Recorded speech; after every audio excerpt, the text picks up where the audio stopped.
Meu nome é Edelson da Silva Miranda, mais conhecido assim como Mestre Roxinho, que umas pessoas mais me conhecem por conta da capoeira.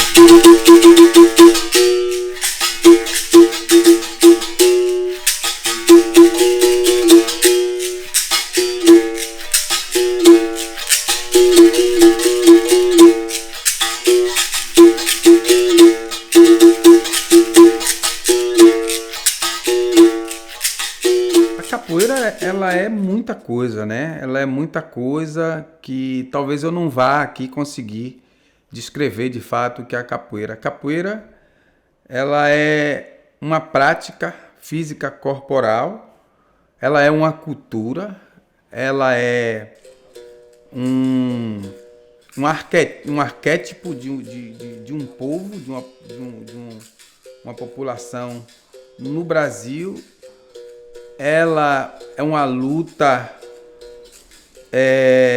de forma lúdica, de forma dançada, de forma disfarçada. A capoeira, ela consegue ser uma série de facetas e desenvolver uma série de formas de como você pode conhecer ela. Então, falar do que é a capoeira, que é uma prática que nasce no Brasil, né? É vindo dos africanos, que nasce no Brasil e que desenvolve a musicalidade, o movimento corporal, a instrumentação, a ritmação, né? Ela é arte, ela é cultura. Para algumas pessoas ela é esporte, para outras pessoas ela é uma filosofia de vida, ela é uma ânsia de liberdade, né? Por uma série de prisões que a gente termina, né, nos aprisionando, e a capoeira, ela arremete a gente a esse processo de ânsia de liberdade. Então a capoeira, ela é muita coisa, né? Então assim, eu acho que a gente vai conseguir ir entendendo o que é a capoeira a partir do momento em que a gente for pensando mais e falando mais. A capoeira, ela vai respondendo quem ela é. O que a capoeira significa para mim? A capoeira significa para mim a minha vida. A capoeira, ela significa para mim tudo, né? A capoeira, ela me mostrou que eu era capaz de fazer alguma coisa. Ela me mostrou que eu pertencia, né, a um lugar, a um povo, a um estado, até um país, né? A capoeira, ela me tira da estatística, né? A capoeira, ela me projeta, né? Então a capoeira, para mim, ela é eu existir, né? A minha existência, ela se dá a partir do momento em que eu encontro a capoeira. Então a capoeira, para mim, ela é parte de mim. A capoeira, então, para mim, a capoeira vai representar primeiro a minha existência quanto pessoa, né? Ela vai fazer isso em mim, e com certeza ela está fazendo isso em milhões de pessoas. Então ela representa para as pessoas comunidade, ela representa para as pessoas acolhimento, pertencimento, ela representa para as pessoas empoderamento, ela representa para as pessoas refúgio, ela representa para as pessoas uma profissão, ela representa para as pessoas uma formação, ela representa para as pessoas, né, uma religião, ela representa para as pessoas uma série de coisas. Mas a capoeira, acima de tudo, a capoeira é essa prática, né, que nasce no recôncavo baiano e que cresce na capital, cidade baiana, Salvador, e que ela foi desenvolvida para fortalecer uma população que vivia à margem de uma sociedade, e a capoeira, ela tira essa população da margem da sociedade e faz com que essas pessoas, mesmo ela estando no Código Penal, né, ela vai tirar essas pessoas da margem e faz com que essas pessoas não só saiam da margem, como a capoeira saia da margem. Então a capoeira representa uma espécie de luta, uma luta social. A capoeira representa uma espécie de vitória de um povo, praticamente.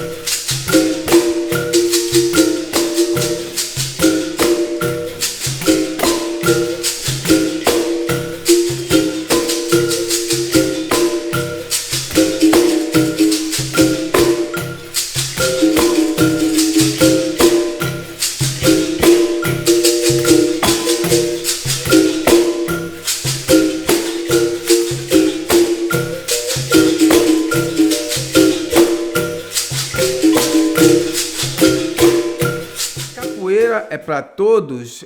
A capoeira é para todos, mas nem todos é para capoeira. Complexo essa parte, mas é uma parte que eu gosto de falar. Eu acho que assim, a capoeira, ela sim é uma prática de acolhimento, uma prática de inclusão, né? A capoeira, ela inclui você, assim como eu posso te receber na minha casa, te tratar muito bem, né? Mas aí você pode querer chegar na minha casa e tirar o meu sofá da sala e dizer que o melhor lugar que você quer sentar é na cozinha. Só que para mim, na minha casa, o sofá é na sala. E para você não tá bom. Então, você não deve estar na minha casa, né? Então, por isso que eu digo que a capoeira é para todos, mas nem todos é para capoeira. Então, a capoeira é uma prática completa. Ela tem os seus moldes, a sua formação, os seus códigos, seus rituais, suas formas hierárquicas, suas concepções de pensamento, de filosofia, de estrutura, de metodologia, e que nem todo mundo vai querer aceitá-la do jeito que é, né? E aí, quando você pensa em transformar, em mudar, embora eu entenda que a gente vive num processo de transformação, quanto ser, quanto sociedade, né? Mas a capoeira, quanto prática, ela é algo muito completo. Ela se molda um pouco, mas não se molda muito.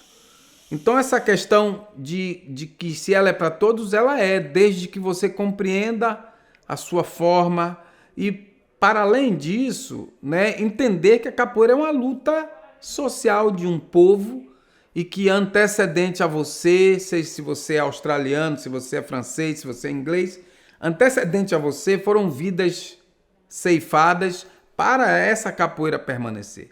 E aí você entra na capoeira, é importante você pensar, né, que você é fruto dos que vieram antes. E por ser fruto dos que vieram antes, você precisa cuidar, né, para que você seja, que os que venham depois de você sejam frutos de você e que pensem em você como uma herança, como uma ancestralidade, como um elemento importante para que você cuide, né? Como se, por exemplo, né, sua mãe tem uma planta muito bonita em casa que foi dada pela sua avó e ela cuida muito bem, você pede a planta, ela não te dou o pé, mas te dou um filho dessa planta. E aí você vai cuidar dessa planta com muito cuidado. Então, a cada pessoa que entra na capoeira deve olhar para a capoeira como essa planta que é passada de mão para mão a partir de geração e que precisa ser regada, que precisa ser cuidada, que precisa ser zelada e que não pode tomar muito sol e que não pode tomar muita chuva, entendeu? E que não pode se misturar muita terra. Então essa é a capoeira. Essa é a capoeira que é para todos, mas ela precisa desses cuidados porque ela é algo muito natural, muito pertencente. Então é isso.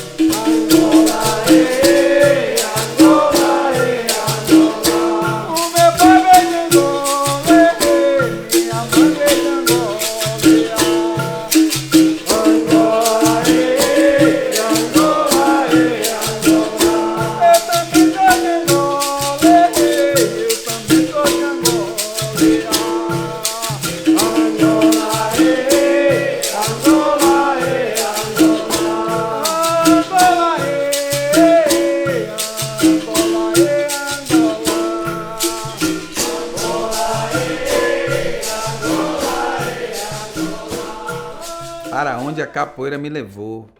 Olha, a capoeira, ela me tirou do gueto. Ela me tirou, né, da sarjeta, né?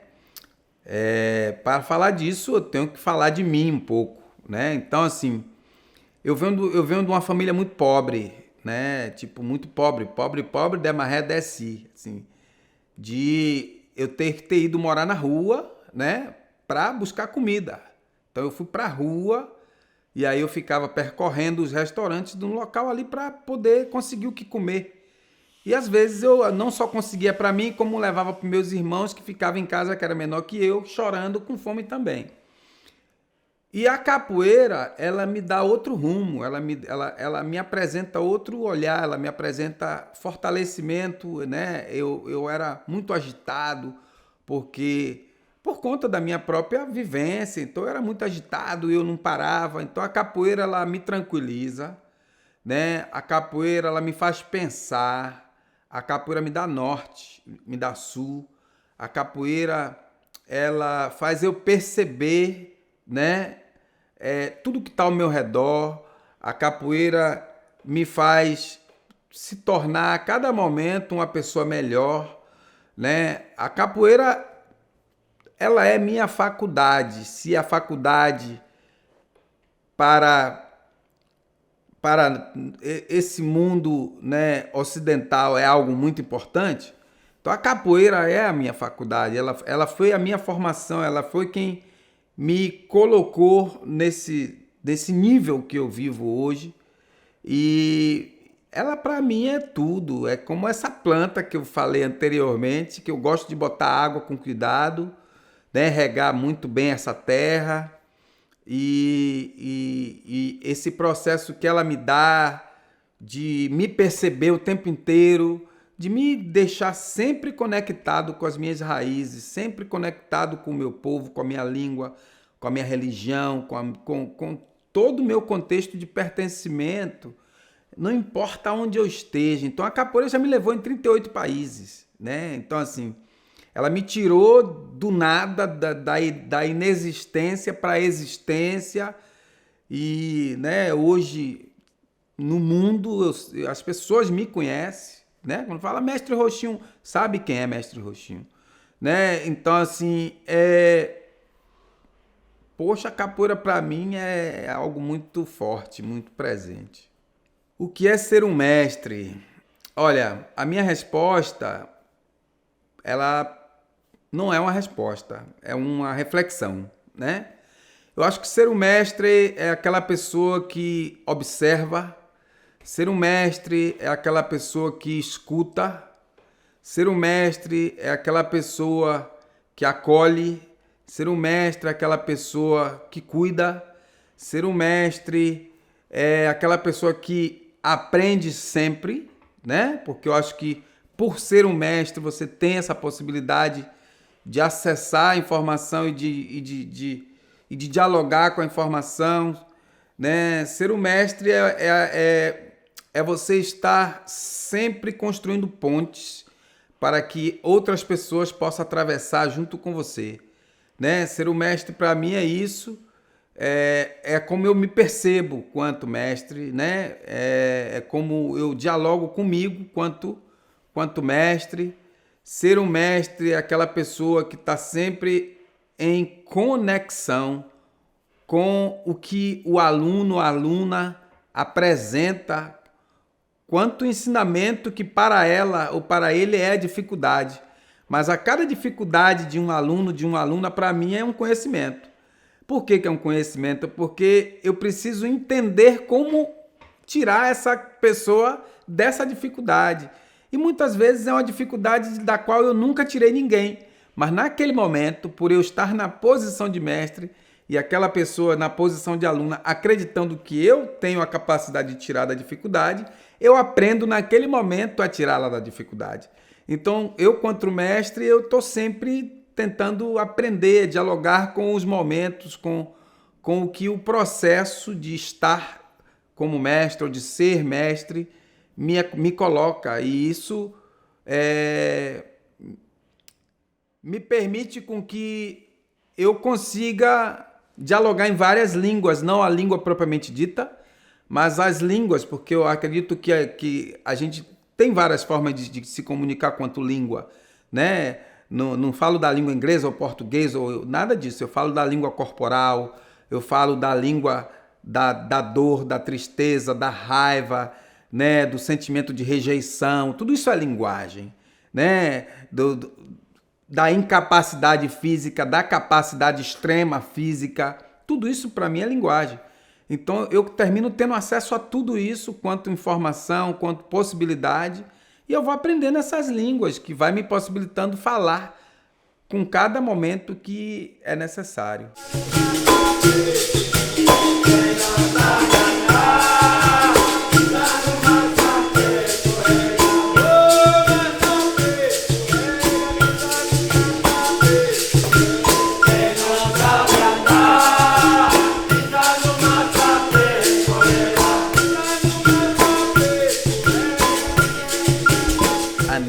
organização, que a gente está falando do Instituto Bantu.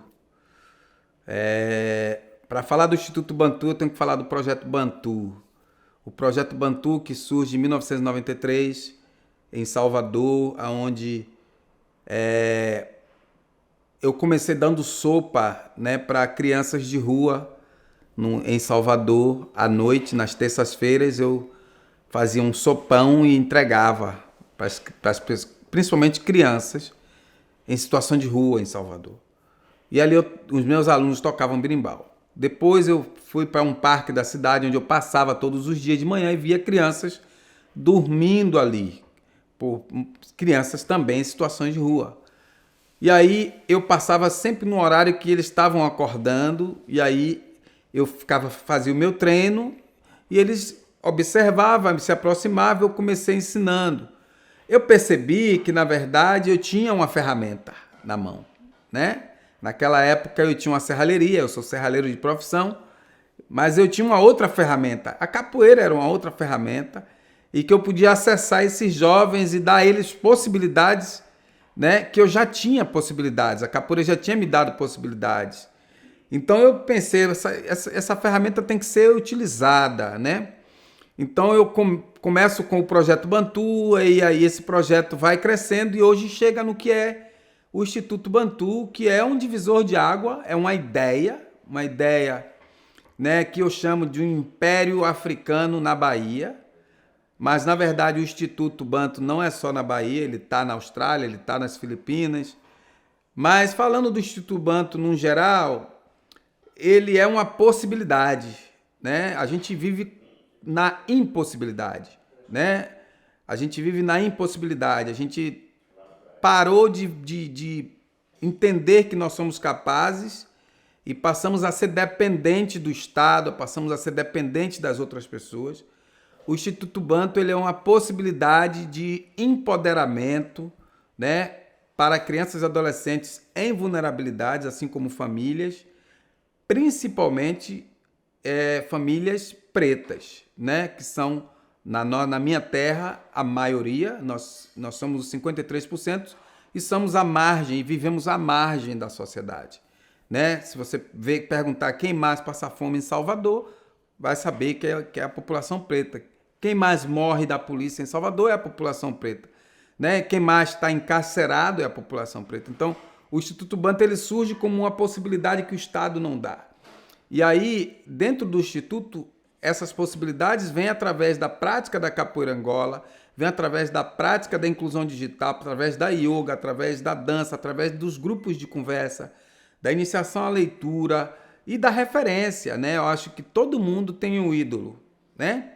E por que não ter um ídolo que caminha com você, que tá ali do seu lado, que vive com você e que bebe da mesma água que você bebe, né? Então, assim, como eu já tenho caminhado bastante na minha vida por esse mundo de meu Deus que eu já viajei, na comunidade, principalmente no Brasil ou nas Filipinas, onde nós temos o Instituto Bantu, eu me torno um ídolo para essas crianças, né?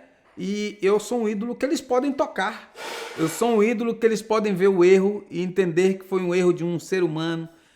Eu sou um ídolo que dialogo com eles e que posso com eles caminhar e mostrar para eles caminhos importantes, não como escolha que eu acho que é importante para eles, mas possibilidades que eles possam conhecer.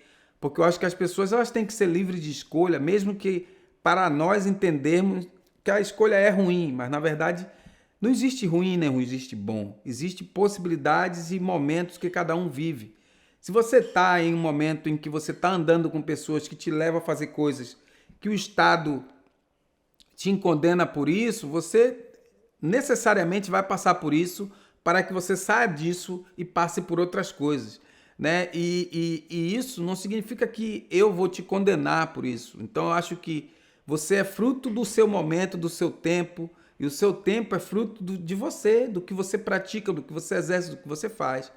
Então o Instituto Bantu, ele é um espaço onde não tem crítica, é um espaço onde não tem julgamento, é um espaço onde possibilita as pessoas estar da forma que ela estiver, da forma que ela possibilitar estar, e levar para ela o que tiver lá dentro como informação e ela vai desenvolver isso e usar isso da forma que for possível na vida dela.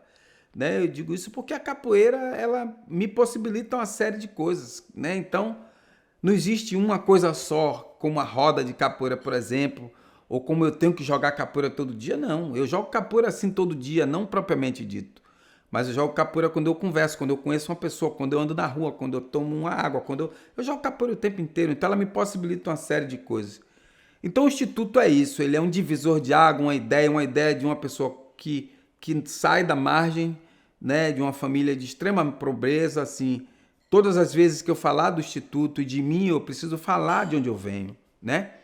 E eu, de fato, venho de extrema pobreza. Hoje eu não sou mais pobre, né? Mas foi a capoeira que me tirou da pobreza, a capoeira que me possibilitou. Mas também eu não abusei da capoeira. Eu fomento para a capoeira a sustentabilidade dela. Como eu faço isso? Cuidar dos mestres mais velhos, das mestras, né? Ensinar crianças e adolescentes para que a capoeira se permaneça viva, para que essa informação ela se permaneça se transitando entre as pessoas. Então essa é a forma de conduzir a capoeira. A todo momento em que entra na minha mão qualquer dinheiro sobre capoeira, a primeira coisa que eu penso é uma pessoa que eu preciso ajudar, né? Porque eu entendo que a capoeira, ela me permite pegar nesse dinheiro, é como ajuda, e aí eu preciso dividir com alguém esse dinheiro, né? Dentro dos 22 anos que eu estou viajando para o exterior, se eu não fizesse isso, talvez eu seria um rico e teria muitas coisas, né? Apartamentos, casas.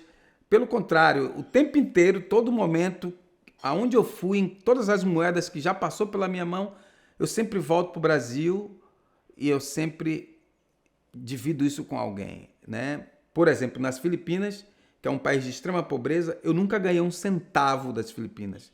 Há 12 anos eu implementei o meu projeto nas Filipinas, mas nunca fui lá para ganhar um centavo. Porque é um país que precisa de mim, é um país que precisa da capoeira.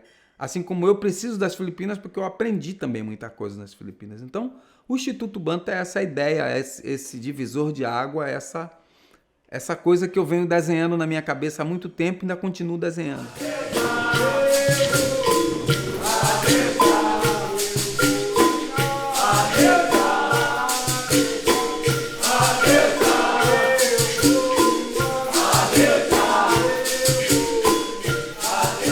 Eu sou o Mestre Roxinho, essa é a minha história e qual é a sua história?